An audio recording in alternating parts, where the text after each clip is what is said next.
On this episode of the Best of Bias Podcast, you got your boy Lydell Dinero back for another episode. I think it's episode 162.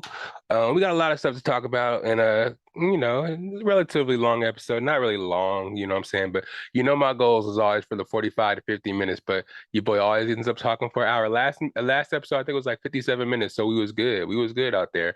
But I hope you guys like how I'm doing the chapters now. Got some chapters in the videos and the clips and stuff like that. So I'm hoping you guys like that. And I'm hoping you guys are excited for a new episode today. Again, it's episode 162. We got some playoff NBA updates to talk about, some pop culture stuff to talk about, just a little bit. And then we got some cinema quarter. You know how the rundown goes. Got some good pop culture stuff. I wish I had some more up-spirited pop culture talk, but this week was kind of slow. And when it comes to pop culture, I mean, besides the Met Gala and stuff, I don't really talk about that because I don't really watch it.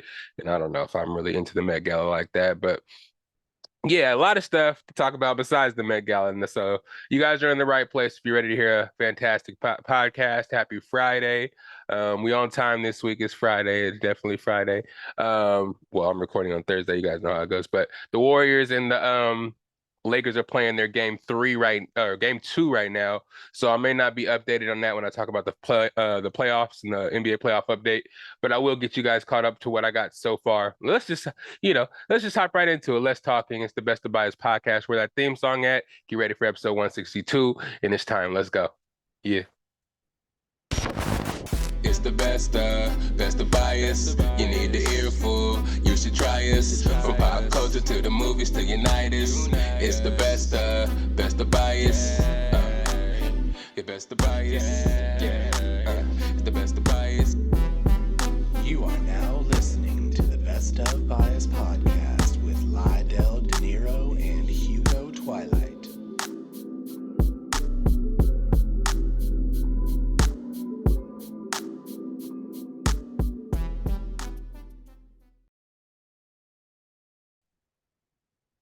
What's up, everybody? It's your boy.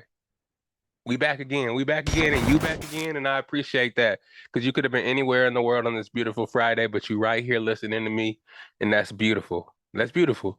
I know I was supposed to have a guest on this week, but it was my fault. I'm going through a little bit of some, and I'm a little bit late on getting the script out to people and the stuff that we wanted to talk about. It's kind of hard for me to grab a lot of stuff this week. It was a little slow week in the pop culture cycle, so I tried to dig deep and grab some stuff for you. But of course, I'm going to start with the NBA playoffs. You know what I mean? So let's just hop right into that and get that out of the way.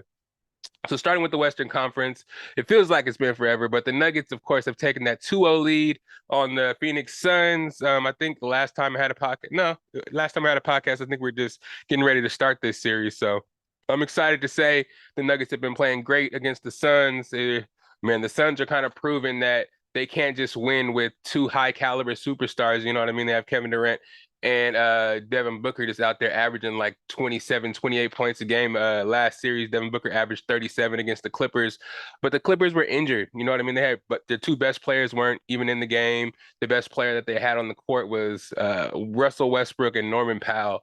So it wasn't really a good measuring stick to what the playoffs has to offer for those two.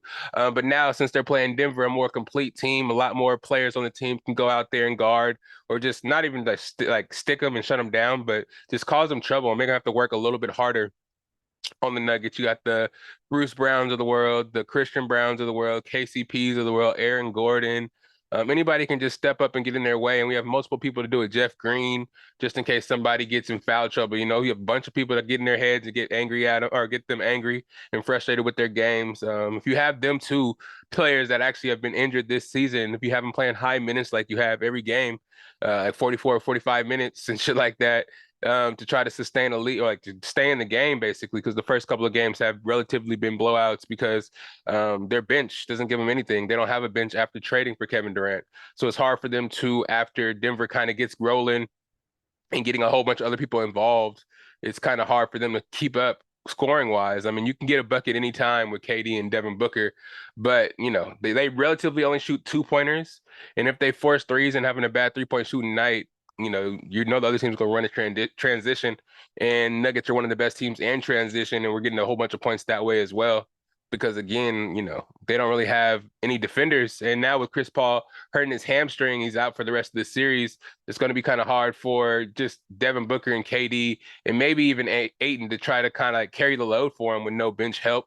Um, he's been doing all right, you know what I mean, scoring wise. He's been doing a lot of good scoring stuff, but defensively, he's not really stopping nothing, and he's getting in foul trouble relatively often. And their backup Bismack Biyombo doesn't really offer anything offensively, so it's just kind of tough for them. I feel kind of bad, but not really, because the Nuggets, we've earned this year after year. Last 2 years, we've been so injured in the playoffs, and since the bubble where we got to the Western Conference Finals to play the Lakers, there's a lot of doubt. No media coverage. Nobody gives us a chance to win anything at all. So it's good kind of for me in my heart to go out there and see us beating everybody's presumed favorite to win the West, yet alone the NBA Finals. You know what I mean? So a 2-0 lead going back to Phoenix. We'll see what they can do in Phoenix. Again, they don't have Chris Paul, and we'll see if their game plan, changes since the last time we played. It's been like 3 days. So we played today. If you listen to this after, late in the afternoon, we probably already played. But if it's early in the day, we play them probably at 6 o'clock today on this beautiful Friday. So we'll see how that goes. High hopes for the Nuggets to close it kind of early, because again, I don't think KD and Devin Booker can play heavy minutes for the whole rest of the series, putting up gigantic numbers to win 4 in a row. So who knows? But I don't think it's gonna happen. I got the Nuggets, of course. In the other series in the Western Conference semifinals is the Warriors and the Lakers. Again, game 2 is being played right now. The Lakers were able to steal game 1 in Chase Center out there in San Francisco. And it was mostly an Anthony Davis kind of game. LeBron James didn't really do much. He scored 22 points. I mean, I guess that's not doing a lot, but it was mostly the other players and Anthony Davis kind of holding the Warriors at bay. Anthony Davis proved to be too big. He had 30 points, 20 rebounds, like 5 blocks and shit like that. So I think it's going to be tough for the Warriors to match his size if Kevin Looney isn't playing to his apex level. Looney still had 20 rebounds, but he wasn't able to offer anything offensively to combat AD's kind of scoring. You know what I mean? So that's what's going to take if you want to beat the Lakers, because you know what LeBron can give you. Somebody can D up LeBron, but if you don't have a big that can score at the same rate as AD at the same time as getting rebounds and playing defense, it's going to be trouble. So we'll have to see how the Warriors do to try to change it up in game 2. Again, it's happening right now. And before the game, they said Kevin Looney was sick and couldn't really he was really, really sick and could barely play. So they're not going to give him a lot of minutes. So that's their only other big on the team really that can actually stop or slow down Anthony Davis. So hopefully the Warriors slow down Anthony Davis or put a lot of pressure on him to where he has to work for those points. And maybe he won't be on so much, on so well this game and get him a million points. But at the same time, you have to stop the other players on the team, because if you don't, they're going to be able to give you buckets and they're going to give them life. They still 2 games in San Francisco. I don't know, man. It might be murder she wrote for the Warriors, but I do have confidence that they'll at least win one of the games on their home court, and all they have to do is win one in LA. The series is probably gonna go 6 or 7 games. I'm not ready to say who's gonna win yet, because I really don't know. But I'd rather play the Lakers just because the Warriors shooting I know is gonna give Denver hell if we beat the Phoenix Suns and move on. So I'd rather definitely play the Lakers than the Warriors. But this series, I don't know, man. Both these teams could play hot one day and play cold the next day. So it's kind of hard for me to predict who's actually going to win this series. But if I was to pick one that I would want to play next round, if we moved on past the Phoenix Suns, it would be the Lakers. Even though that size, we had a couple players that can match up with AD. LeBron would be a problem, but we'll see what happens, man. In Western Conference Finals rematch from the bubble, that'll be a good look. So I'm looking forward to that. On the Eastern side, we have the Celtics actually winning a game against the 76ers, so they even the series 1-1. The first game, Joel Embiid was out with the LCL sprain, and James Harden scored 45 points to have the Celtics. To beat the Celtics, I think in Boston too. So it was a really bad look for the Celtics at the time. Yeah, they gave up a lot of points to the others. You know what I mean? Tyrese Maxey stepped up, and of course James Harden had that 45 in the first game. So it kind of looked bleak for the Celtics. I don't know. Maybe they took it easy because they thought without Joel Embiid it was going to be an easy cakewalk kind of game. But yeah, towards the end of the game, it was close, but the Sixers were able to steal a win in Boston. But the second game, Joel Embiid came back after winning his MVP. Oh my goodness, I don't even want to get into that really, because I feel like this season was the kind of worst season I've ever seen in the NBA. to try to like smear campaign the opponents for one person to win. It's kind of crazy. It became like a political debate type of shit. So we were voting for a president or some shit like that. How weird it was, and I don't really like how the Sixers fans kind of got at Jokic for just competing with Embiid for the MVP. I don't really like the criteria that they based on by giving it to him. But well, I mean, he deserved it. He's a great player. I'm not gonna say he's not great, but I don't know. I just seen a lot of complaining coming from that fan base and from him, and a lot of mess talk that he does, and a lot of antics that he shows. I mean, he deserves it. He don't get me wrong, and I'm happy that he got it. But if you look back the road to getting it, it wasn't so. I don't know the word I'm looking for. Not too. I don't know. Whine and cry, and then not show up and play Jokic. Talk mess about Jokic behind his back, but not want to come and play him. Not even show up at the stadium, and then you get hurt and not able to help your team in the playoffs. And then when you do come back in the playoffs for game 2, you get beat by almost 30, only able to put up 15 points. And I don't know, man. I think you only played because you did win the MVP and kind of wanted to show that, I'm MVP. I'm out here, get that praise and that adulation. Well, I guess you're not gonna get all that adulation in Boston, but when you get back into, Philadelphia, everybody's gonna be hella on him because he won that MVP. Think it's like the 4th MVP won by the Philadelphia 76er, but it's been a while since one won. So again, congratulations to Joel Embiid. I'm not gonna sit on here and talk mess about him. But anyways, he did come back. And the game wasn't really close. Celtics in the third quarter started hitting a bunch of threes and kind of ran away with the game, just kind of giving them self-confidence. And this also showing Philadelphia that they don't care if Embiid is back. The first game was a fluke. We was going through the motions, and we here to win. Because I was thinking, man, if the Celtics blow this series, I feel like the Eastern Conference, man, yeah, if the Celtics blew that series to the Sixers, I feel like whoever wins this series between Boston and Philadelphia is going to win the East, because I don't think the Miami Heat or the New York Knicks can beat either one of those teams. So yeah, so this series it matters a lot. So I feel like the Celtics need to get their feet out the mud and end up playing, because they're deep. I feel like they're really deep, and they're on a revenge mission to try to win the championship after losing last year to Golden State. And then their coach getting fired and proving that they're still good enough to make it to the finals without the coach. Joe, I forgot his first name. So Mazzulla is out there doing his thing and stepping in for Ime Udoka, who I think got the Houston job now. But yeah, it's going to be an interesting series now that it's 1-1 again. We'll see what happens when they get back to Philadelphia.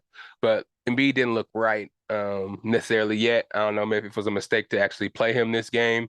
Maybe it's good to still get him conditioned to actually play when he gets to Philadelphia, so he's not getting his conditioning back at Philadelphia when they need him the most, playing in front of the fans after getting that MVP trophy in front of them. So he wants to be at his apex there. So maybe getting this open run and getting his win back was a good idea for this one, even though they got beat real bad.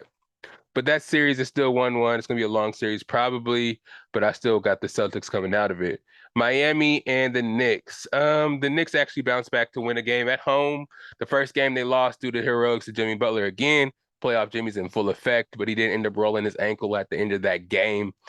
So after they stole that game 1, the second game wasn't as easy for the Miami Heat to actually go out there and steal, because Jimmy Butler was hurt, and it caused a lot of the other players on the team to actually step up and try to, replace those minutes and those points that Jimmy Butler provided. Gabe Vincent, Max Strus, some of the others on the team, of course, because Tyler Hero and my guy Victor Oladipo also got hurt. So Duncan Robinson, they have a bunch of guys on the bench that have to come out there. Kevin Love to show out in the absence of Jimmy Butler, because they don't have and Bam Adebayo, of course, needs to be playing at a higher level as well. But to show that they really do have some fight behind Jimmy Butler, and it's not just Jimmy Butler carrying the 8 seed to to this fairy tale winning streak. But yeah. The Knicks, though, were able to put it together and take advantage of Jimmy Butler being out and actually get that game back in New York. So it's going back to Miami 1-1. I think Miami will sneak out that that victory, and then the Celtics will smack Miami. But we'll see if the Knicks can do it. The Knicks fans are behind them all the way. That win actually, the Knicks fans are in high spirits. So for them to lose that second game at home would be terrible for that series.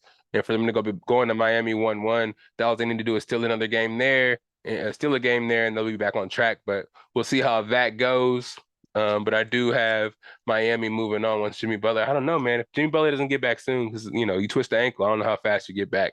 But if Jimmy Butler doesn't come back, yeah, the Knicks are gonna toast him. But if he does come back, relatively healthy, I think Jimmy Butler has the type of game to him single-handedly can control that game and get them out of that series if he's healthy, though. But that's it for the playoffs. Again, of course, I got the Nuggets making it out of round two, beating the Suns. I got, I guess, the Lakers making it out of round two, beating the Warriors. And then I got the Celtics beating the Sixers and making it out of round two. And I got the Miami Dolphins, Miami Heat beating the Knicks to make it out of round two. So as we get closer, I'm gonna still weekly give you guys updates on what the series are.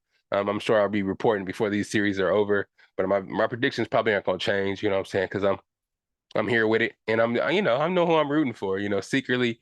And it's no hate. It's just who I think is gonna win, who I think is gonna come out.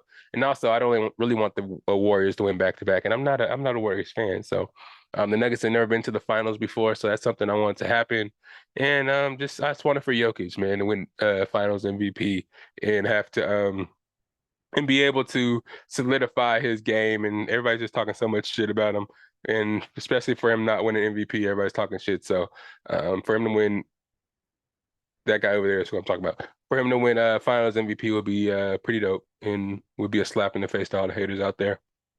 But staying on the NBA, Dillion Brooks, I know you guys been hearing a lot about this. Dillion Brooks and Memphis Grizzlies, they're parting ways.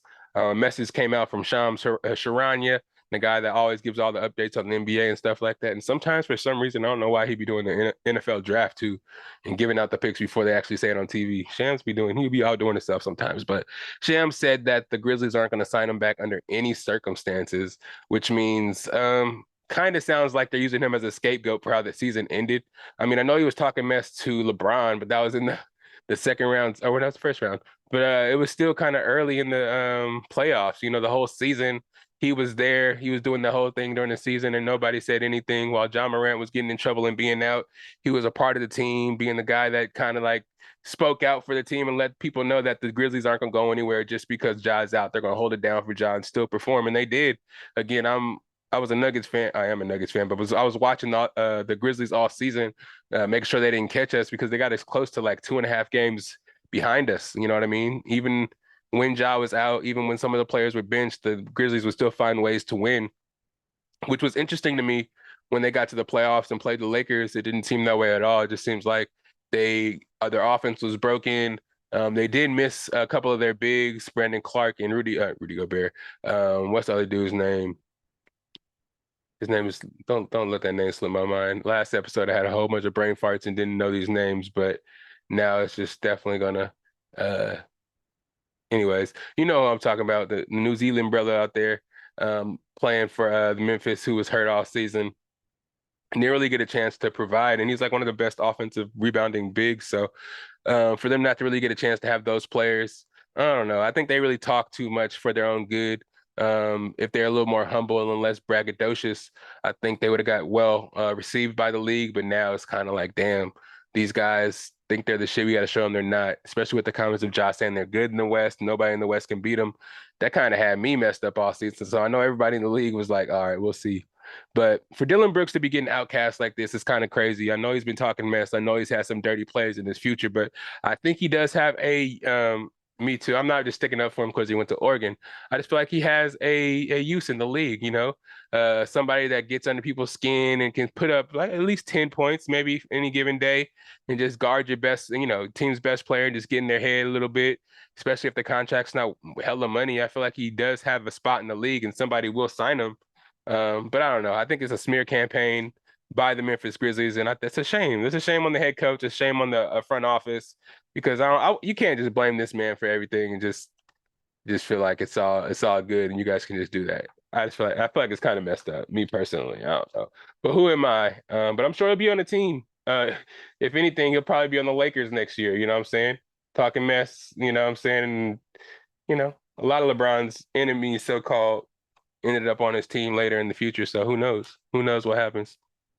But yeah, trying to be Draymond Green backfired for him.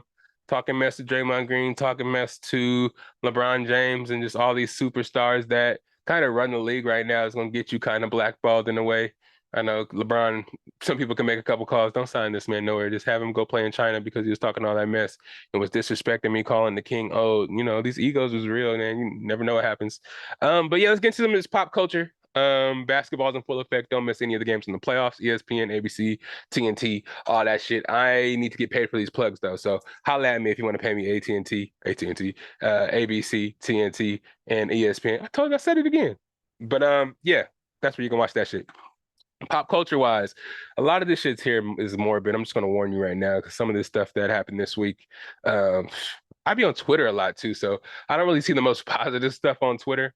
I'm sure there's some positive stuff out there. That's why I need my guests to come with some positive stuff they want to talk about. Because when I pull topics, I'm like, man, do I really need to to talk about this? But let me get dual cameras going. It's been a while since I've been dual cameras, you feel me? But first pop culture topic, RIP to the man's Jerry Springer's, man. Jerry Springer, who recently passed with complications of pancreatic cancer. He's the man, you know what I'm saying? It's from back in the day. He was the first kind of like talk show TV guy to kind of get me interested in their shows. His premises, he had a movie too. I remember that with Michael J. White back in the day. It was pretty dope. Jerry Springer, man, just watch people fight on stage, trying to guess if it was real or not. Steve Willikos breaking up the fights, just the situations. You always can expect somebody sleeping with somebody's boyfriend, somebody sleeping with somebody's man or mom or some shit like that, and somebody wanting to come out and throw a chair at somebody. So it was a really good time, especially because it was on, right in smack the middle of the day. I could watch reruns of it over and over. That and Maury, you know what I mean? I feel like I never knew what was new and what was reruns if they had reruns for days, but Jerry Springer provided a whole bunch of pop culture moments, a whole bunch of it broke way for I think like a lot of these MTV shows and a lot of these reality shows that are the way they are today. He really pushed the boundaries of what you were able to show on TV, what you were able to do on TV. Always had live audiences out there to go out there and experience stuff. It was really interesting. It was really interesting to me. I'm glad I got to experience that in my lifetime because I don't think there's anything like that's going to be on TV anymore that can be as groundbreaking as far as those kind of shows go. Now we get a whole bunch of reality stuff where people are fighting all the time and stuff like that. But you never knew what was going to pop off in Jerry Springer. Somebody be in the middle of a conversation, somebody jump out of a chair and try to fight somebody, and you got Steve trying to break him up, and everybody, Jerry, Jerry, Jerry. I don't know. It was crazy times. I don't know what we used to watch when we was kids or young adolescents, but it was some good stuff, man. RIP Jerry Springer. I'll never forget that, man. I know he recently was doing some kind of court type of shows. Man, all these people are doing all these court type of shows, like these celebrities and stuff. Kind of makes me think of all this times I've been watching these court shows on TV that it's all been fake. Man, anyways, let me not get too far away from that. But again, RIP Jerry Springer. Will miss everything you do, everything you did, and all the contributions you had to pop culture today. Open the door for so many people. And I appreciate you opening that door because it was some good TV. Steve Willikos, I think maybe still holding it down for him. I'm not sure if he still has a show. But Steve had a show just like his. And then prayers out to Steve, prayers out to Jerry Springer's family, friends, and prayers out to him, man. What else we got? Jamie Foxx. Yeah, man. Prayers out to Jamie Foxx as well. Recently he'd been hospitalized for having a stroke and an aneurysm. So he was in really bad condition in the hospital. But everybody thought Jamie Foxx was Superman, and by now that he'd be out of the hospital and kind of like we get word of him doing better, you know what I mean? But it seems as though his health has been taking a toll for the worst, and his family are saying we really need to pray for him at this moment because he's not getting better as expected. It's like some things are taking a bad turn. So I don't have many details on it. I just want everybody to give a second to give some prayers out to Jamie Foxx because he is going through some crazy stuff right now, and he's relatively young, man, and so talented. Again, another person who's been really influential to my life personally and how I receive comedy, how I perceive stars in general. You know what I mean? Before, I thought once you became a celebrity as something you did, like you should stick to that one thing and stick in that box. But Jamie Foxx is one person that proved that you can really, people that are talented can really do anything they choose to do, just whatever they focus on, they'll accomplish. Jamie Foxx was a singer. He was as a comedian. an actor, of course, like serious actor. You know what I'm saying? It's not one of those people that got typecast into comedy roles. Like you saw the range of Jamie Foxx doing action. Um, any given Sunday does sports movies. He does impersonations, and he's just all around dope dude. You know what I mean? And I heard a lot about him as in Hollywood, how he's so giving and he always helped people out. Sometimes bad things happen to the goodest people, the best people, and it's kind of sad to see. You know what I'm saying? And I'm praying for him. Man, some of my favorite thing, man, if you guys haven't seen the Jamie Foxx show, some of our younger listeners out there, go HBO Max right now and put the Jamie Foxx show on, and you'll see some of the funniest comedy that you ever seen. If you think Kevin Hart is funny, go watch some Jamie Foxx, bro.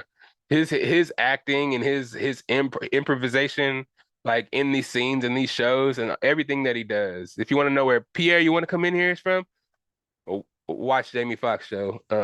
But yeah, man. What other movies? Look, if you want to see serious roles, Collateral, he did great in that movie. Netflix, he had a bunch of movies out right now. Those ones aren't really the best, but man, he's working. I know he's probably had to deal with Netflix to put out a certain amount of films a year. But right now we're just kind of hoping that he can win the fight of health. You know what I'm saying? Maybe he was working too hard and this is just something, a minor setback for a major comeback for the man. And I'm hoping that he gets better soon. You know what I'm saying? Everybody does. Prayers out to Jamie Foxx and his family and hope he gets better real soon. This next topic I'm gonna touch on. Oh man, I don't like to get political on this podcast. You know that, but I am seeing some weird stuff happening overseas. You know what I mean? Everybody knows about the war that's going on with Ukraine and Russia right now. But there's a video that came out recently of a drone attack on the Kremlin where Vladimir Putin, I guess that's where his presidential estate is. There's a drone flying above it and exploded right above the Kremlin, which was supposed to be a attempt on Vladimir Putin's life. But it was crazy because the video itself, when we saw the drone go and explode, it looked like a little baby firework. It wasn't an explosion that was big enough to do any damage. It looked like somebody kind of like doctored a video and flew something out there, and it was like a firework more so than an explosion to try to kill somebody. But either way, you know what I mean? Something like that in heightened war times like this could be perceived as anything. You know what I'm saying? Vladimir Putin wasn't there, so he wasn't assassinated in any attempts like that. But people are saying it was a Ukraine drone that was flown over that place to try to kill him, which is crazy, man. I don't know. You know what I'm saying? Me personally, I'm not a political person at all, but it did seem to me like it just kind of like propaganda for Russia to take it to the next level to be like, hey, look what they just tried to do to me. I'm about to go and blow that whole shit up. But I don't know, man. Me personally, I haven't done any research to know why it's going on. I kind of have a kind of oversight view from my boys in my group chat that kind of be informing me. And I'm not completely oblivious to what's going on, but agendas by these other countries, I'm not too, versed on. So I'm not gonna get too far into it, my opinions, but it's like, damn, war's been going on for a while there. It's been going back and forth. Hopefully, I'm sure it's not gonna come to any kind of peaceful finish, but I wish it would because it just seems like it's escalating and moving towards something really crazy that the USA ain't ready to be in. And if Ukraine is being supplied by America with a bunch of money and weapons, and they keep playing around trying to blow up shit over there, right over, the president, the White House type of thing for Russia, it's gonna cause some drama. I don't know, man. It's looking kind of crazy right now, but hopefully, like I said, it doesn't come to us having to strap up out here in the US and go go fight a war because man, a lot of these things, a lot of these steps that we're seeing here look like we're moving towards that. And I don't know if I'm ready. But USA and the USA and all that though. Young Thug posts Gunna on his Instagram. So this is interesting because a lot of people, I'm a Gunna fan. I haven't really been too vocal about it because people are really opinionated about Gunna now that he got out of jail and supposedly snitched on Young Thug, saying YSL was a gang and he knew that they were participating in gang activity and stuff like that. People were saying he snitched and were disassociating themselves with him, and he hasn't really been putting music out or anything like that either. So it kind of looked like he's been in the dark and kind of not hiding out, but like staying in the background, and nothing really, has been presented for him or any of his new music. But a lot of people also were saying like we shouldn't kind of cast blame on Gunna without hearing from Young Thug or seeing what he said about the whole situation. And then recently we saw that he posted a link to Gunna's music on his Instagram page, supposedly in support of Gunna. I don't know. This people are saying maybe this is a way of people saying that maybe Young Thug is, still aligned with Gunna, what he did, but had a bigger plan in the end, and everybody that's these internet detectives and just trying to say what they're gonna say about Gunna and just make up these allegations need to kind of chill and just sit back and wait for Young Thug to say something if he is going to say anything at all. But I don't know. What do you guys think the link means? Do you think that he is saying that? Or you think it's just him trying to make his money off of artists that's under his label because he needs money for these legal battles and things like that? What do you guys think? Do you think he's supporting Gunna? Do you think it's a legal battle type of thing? What do you think? I don't know. But last pop culture topic here. Last pop culture topic here. I wanted to talk to you guys a little bit about my Funko Pop collection. You guys see it all around me. You feel me? You see what's going on around me. You guys know I've been collecting for a while. This is a pop culture topic, by the way. I'm gonna talk about a little bit about dual cameras again, though. Pop culture. This community of Funko Pops has been getting bigger and bigger.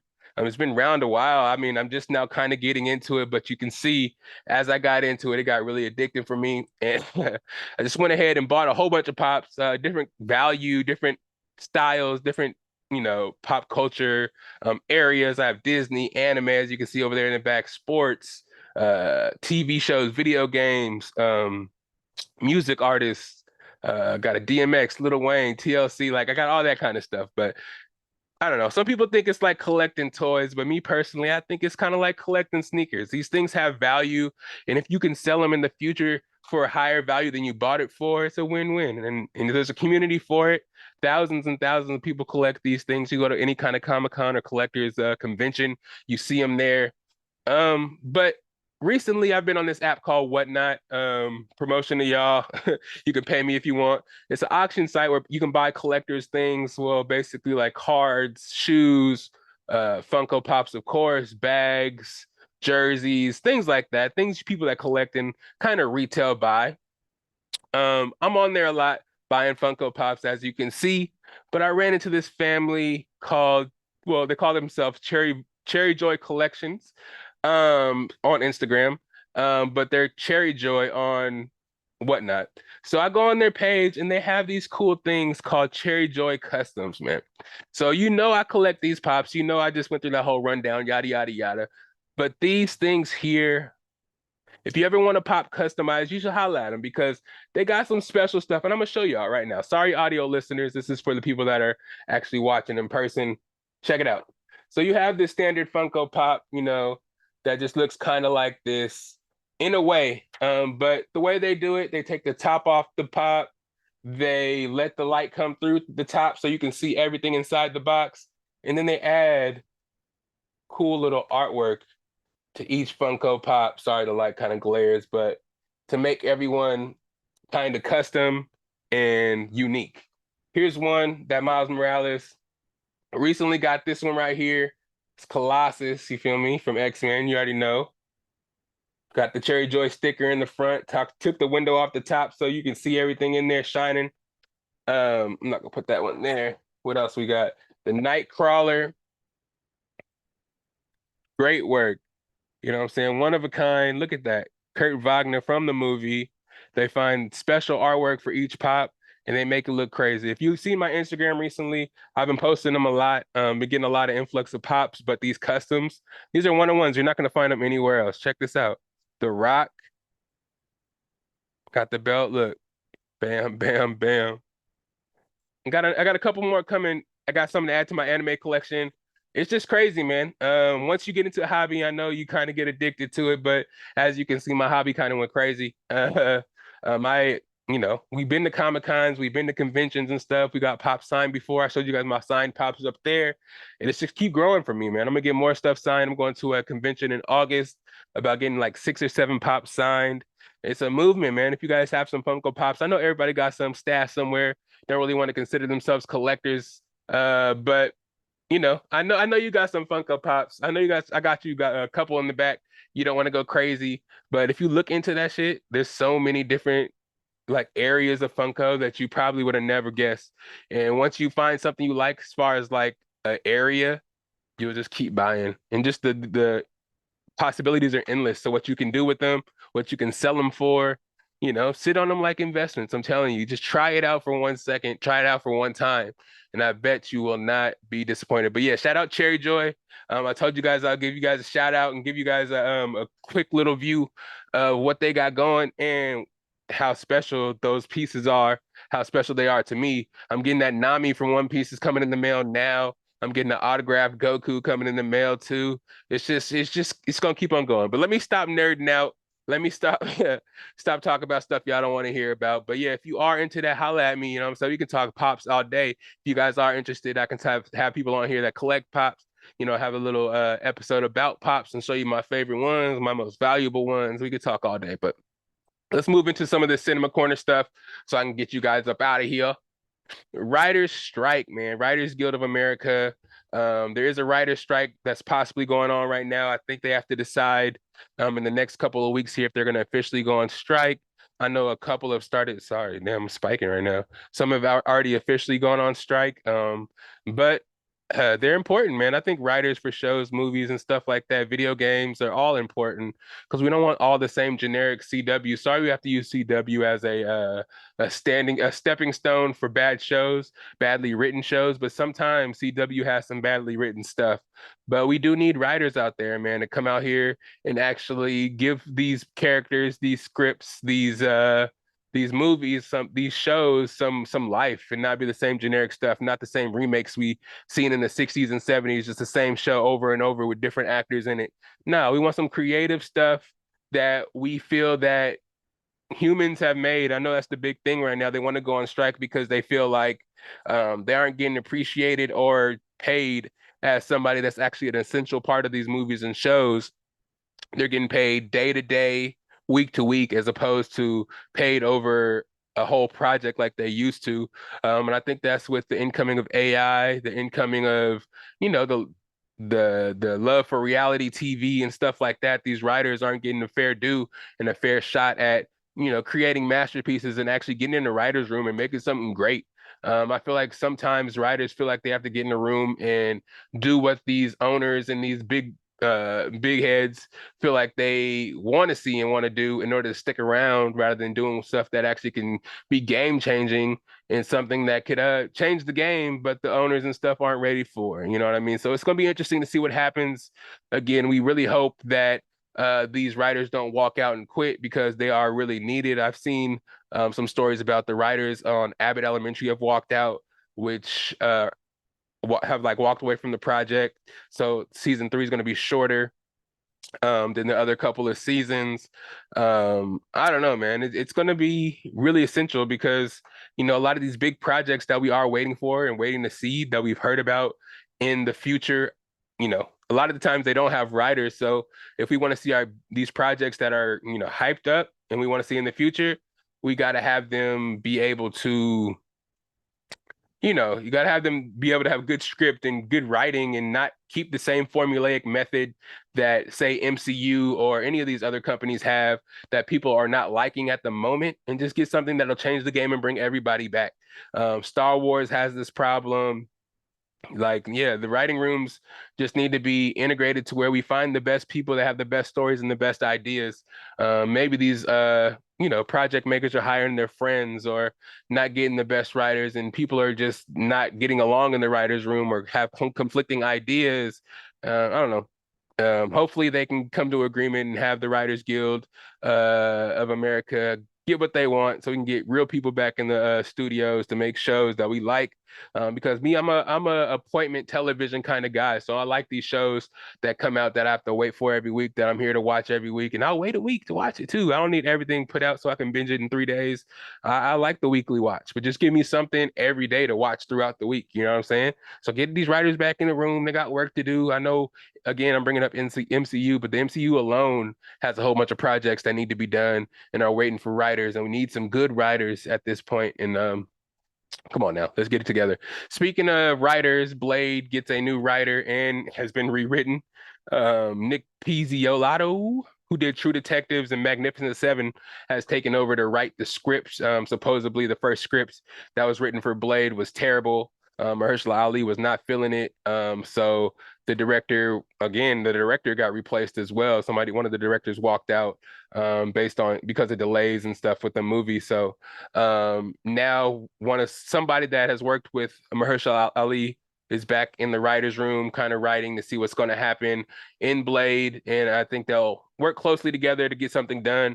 Me personally, this is one of my favorite movies or characters in the MCU. Back in the day, when Wesley Snipes was playing, I know it wasn't officially MCU, but this character coming into the MCU, I'm really excited about, and it's supposed to be coming out relatively soon. They're about to start filming in a couple of weeks, so to get these writers in motion, getting the director finally in motion, kind of gives me confidence to say like this movie is actually being made. They're not going to throw it away, and it opens up a lot more for the MCU. Because if they're trying to go with a darker, more mystic side, you can add the Midnight Suns, and we can get a lot of stuff going on that side. That's not all just Avengers and Young Avengers type stuff. We can get some rated R Ghost Rider. We can get some rated R Blade. We can get some rated R maybe Moon Knight. You know what I'm saying? Stuff like that. So we can get these other, this other side of Marvel that's not all cupcakey and happy all the time. Meta, is that the word everybody's using now? Not so meta. I still got to figure out what that means because I feel like I'm not in the know if I don't know what that means. But yeah, man, I hope they get this together because again, this is one of my favorite characters, and I think this is a very good opportunity to bring a very prominent black lead back into the MCU.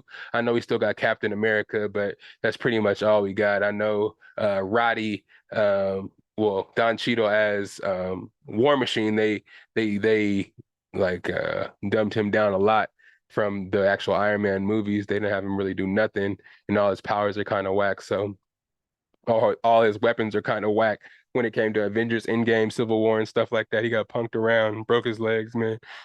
Tony Stark would never.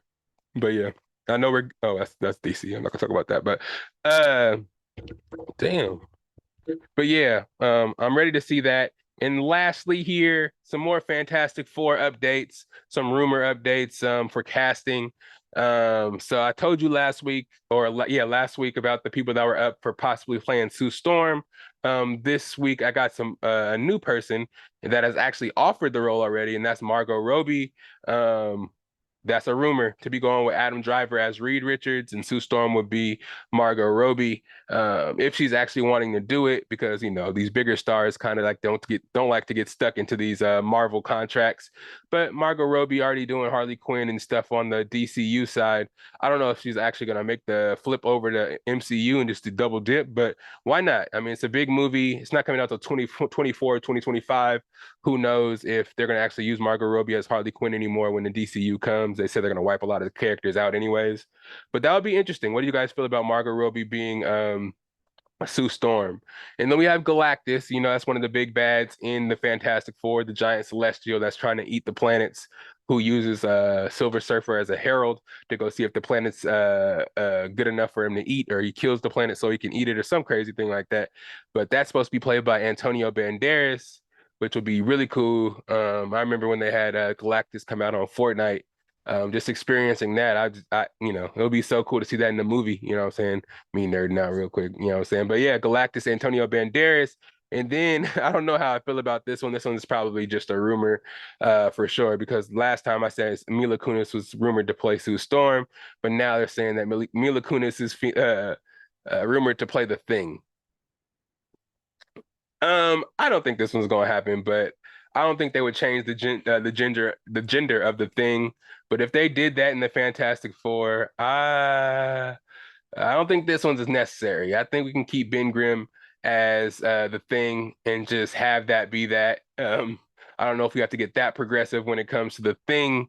I think that would take a lot away from the movie in a couple of senses, but uh, yeah, I don't know. I guess in the comics, Ben Grimm's girl actually becomes the Thing for a couple of comics, so it would make sense if I don't know. I don't want to say make sense. Having Ben Grimm and the Thing as a female doesn't really make sense to me, but That's an interesting topic or a rumor. And also they rumored that Silver Surfer, who actually is going to have his own 45-minute presentation in the MCU rather than being thrown in Fantastic Four right away. People are rumoring that Keanu Reeves may play the Silver Surfer. So that's also an interesting rumor that I heard. Fantastic Four can't come here soon enough.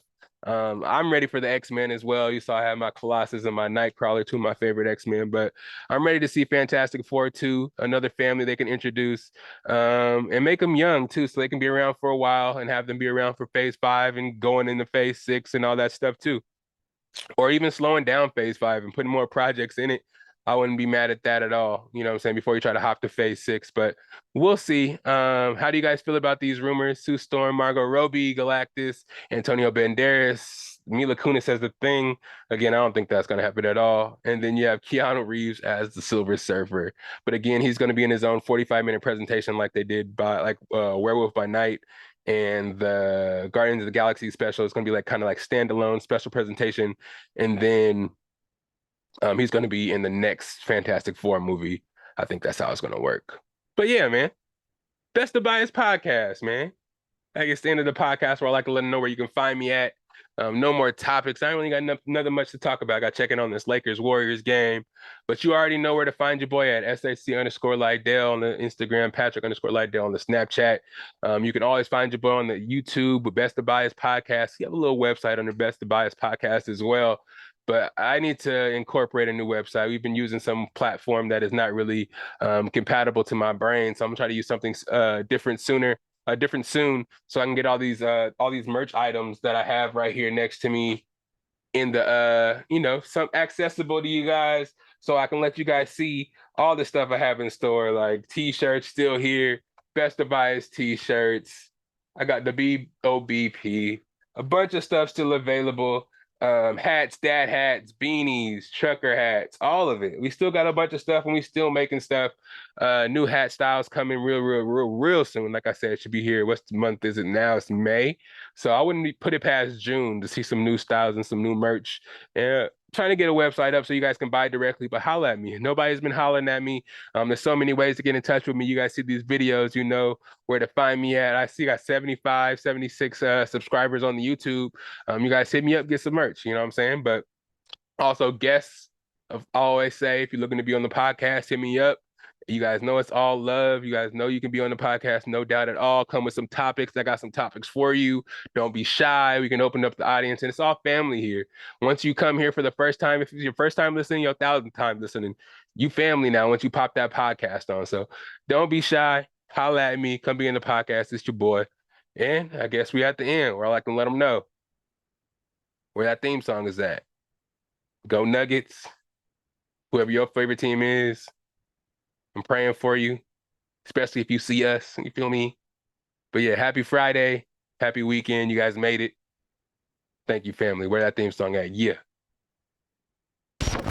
It's the best of Bias. You need the earful, you should try us. From pop culture to the movies to Unitas. It's the best of Bias. Best of Bias. Yeah.